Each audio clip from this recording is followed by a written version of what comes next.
Halo adik-adik, selamat datang di channel saya, Edi Quinfly. Kali ini kita akan belajar tentang menggambar flora, fauna, dan alam benda. Alam merupakan sumber belajar yang tidak akan habis untuk digambar.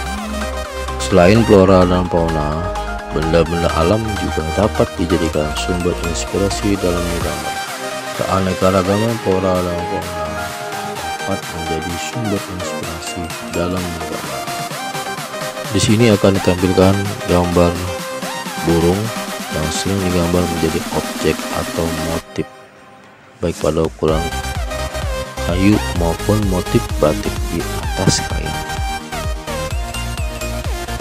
Setelah kalian mengamati gambar, jawablah beberapa pertanyaan berikut. 1. Apa perbedaan dua gambar flora di A? 2. Apa perbedaan dua gambar fauna? 3. Apa perbedaan dua gambar alam benda?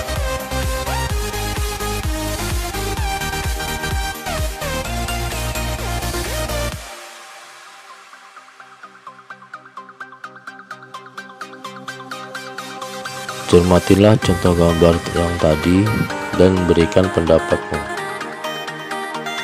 Setelah kamu mengisi kolom tentang gambar flora, fauna, dan alam benda, diskusikan dengan teman-temanmu. Kemudian isilah kolom berikut.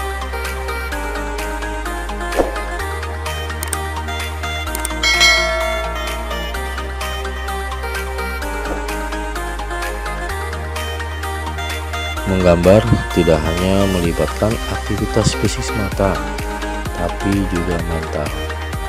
Jadi aktivitas fisik ini berhubungan dengan keterampilan menggunakan peralatan menggambar, sedangkan mental hubungannya dengan karsa dan daya cipta untuk memenuhi kebutuhan hidupnya.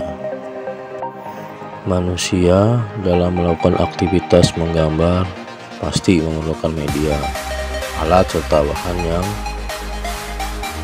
senantiasa berubah sesuai dengan perkembangan zaman.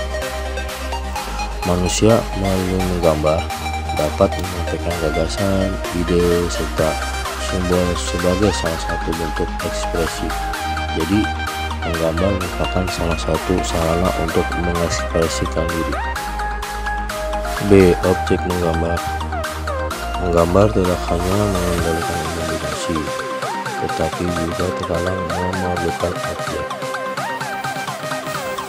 Alam semesta merupakan objek yang tidak akan pernah habis untuk digambar.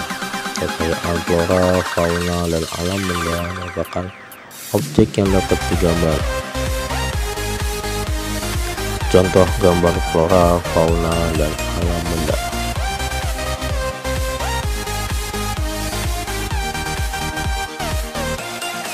C. Komposisi. Komposisi dalam menggambar dapat dibedakan dalam dua jenis, yaitu simetris dan asimetris. Komposisi simetris menunjukkan bahwa objek di bagian kanan bidang gambar sama atau mirip dengan objek di bagian kiri gambar.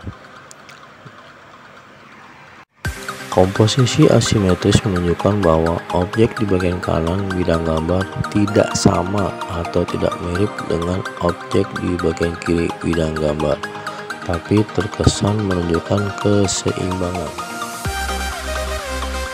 Penguasaan komposisi penting sebelum melakukan aktivitas menggambar. D. Teknik menggambar. Proses menggambar sebenarnya dapat dimulai dengan cara yang sangat sederhana dan mudah dilakukan. Biasakan sebelum menggambar untuk membuat sketsa terlebih dahulu agar gambar memiliki komposisi, proporsi, dan keseimbangan yang baik. Beberapa tahapan yang harus dilakukan pada saat menggambar antara lain mengetahui bentuk dasar dari objek yang akan digambar, mengetahui bagian-bagian dari objek gambar, menyusun atau menyambung bagian per bagian menjadi gambar yang utuh, memberikan dimensi gelap, terang, baik hitam, putih atau berwarna, memberikan kesan untuk latar belakang. Menggambar flora dapat memberikan pemahaman tentang keanekaragaman, keindahan, dan kesesuaian objek flora yang ada di sekitar. Bagian-bagian flora dapat digunakan, misalnya bentuk daun, bunga, dan buah. Contoh menggambar bunga kamboja. Yang pertama, gambarlah bentuk lingkaran untuk pola bunga. Yang kedua, gambar kelopak bunga, sesuaikan dengan bentuk aslinya. Nah, yang ketiga, berilah warna pada hasil gambar bunga. Menggambar bunga mawar lebih sulit dibandingkan dengan menggambar bunga kamboja. Perhatikan langkah. Yang pertama, gambarlah objek secara garis besar. Yang kedua, gambarlah kelopak dengan cermat sesuai dengan arah melingkar bunga. Yang ketiga, tentukan titik pusat bunga dan tempat batang yang bertemu dengan kelopak. Ini akan membantu menemukan posisi pusat bunga. Yang keempat, berilah arsiran atau warna agar lipatan tekstur gambar lebih terkesan hidup. Teknik menggambar fauna. Fauna memiliki jenis yang berbeda-beda. Ada hewan berkaki 4, ada hewan berkaki 2, ada hewan yang hidup di air dan di darat, ada juga hewan yang bersifat buas dan jinak. Jadi setiap hewan memiliki bentuk badan berbeda-beda. Kita ambil contoh menggambar itik. Yang pertama, buatlah gambar bentuk oval untuk badan. Yang kedua, tambahkan bentuk kerucut untuk leher, kepala, dan ekor. Yang ketiga, berilah arsiran atau warna pada gambar itik. Teknik menggambar alam benda. Menggambar alam benda disebut juga menggambar bentuk. Alam benda dapat terdiri atas benda buatan manusia dan benda yang sudah terbentuk dari alam. Alam benda buatan manusia dapat berupa kendi, piring, mangkuk, gelas, dan beraneka ragam bentuk lainnya. Alam benda yang terdapat di alam seperti batu, batang, air, dan awan.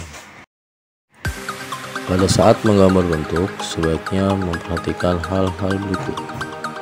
Proporsi bentuk benda yang akan digambar, komposisi dalam meletakkan benda, cahaya yang menyinari objek gambar dan akan membentuk bayangan, penggunaan arsiran atau warna yang akan membentuk kesan bidang 3 dimensi, penggunaan latar belakang. Kita ambil contoh menggambar piring dan cangkir. Yang pertama, gambarlah bentuk silinder dan oval. Yang kedua, buatlah setiap bagian menjadi bentuk cangkir dan piring. Yang ketiga, sempurnakan gambar dengan menggunakan arsiran atau warna. Alat dan media gambar. Sebagai sarana belajar menggambar, alat dan media memiliki banyak variasi dan macamnya. Kamu bisa menggunakan pensil dengan bahan grafit, pensil warna, ballpoint, dan krayon. 1. Pensil. Pensil dibedakan menjadi 2 jenis, yaitu pensil dengan tanda H dan B. Pensil H memiliki sifat keras dan cocok digunakan untuk membuat garis yang tipis. Pensil B memiliki sifat lunak dan cocok digunakan untuk menggaris garis tebal atau hitam pekat. 2. Pensil warna. Pensil warna memiliki variasi warna yang banyak menghasilkan warna lembut, yaitu pemberian warna dari arah gelap berlanjut ke arah lebih terang. 3. Krayon. Bentuk krayon ada 2 jenis, yaitu pensil dan batangan. Kedua jenis bentuk ini ada yang berbahan lunak dan ada yang berbahan keras. 4. Pulpen. Selain digunakan untuk menulis, pulpen juga dapat digunakan untuk menggambar. Gambar yang dihasilkan memiliki karakter kuat dan umumnya berupa arsiran. 5. Kertas gambar. Menggambar pada dasarnya membutuhkan kertas berwarna netral atau putih, abu-abu, atau coklat yang dapat menyerap atau mengikat bahan pewarna. Setelah membaca konsep tentang gambar flora, fauna, praktikkan sesuai dengan perintah di bawah ini. Buatlah gambar dengan memilih tema berikut: flora, fauna, alam benda. Buatlah sesuai dengan pilihanmu. Kerjakan di kertas gambar A3. Kerjakan berdasarkan pengamatan langsung terhadap objek yang dipilih. Gambar diwarnai dengan pensil warna dan memiliki kesan gelap dan terang. Sampai ketemu lagi di materi berikutnya. Dadah.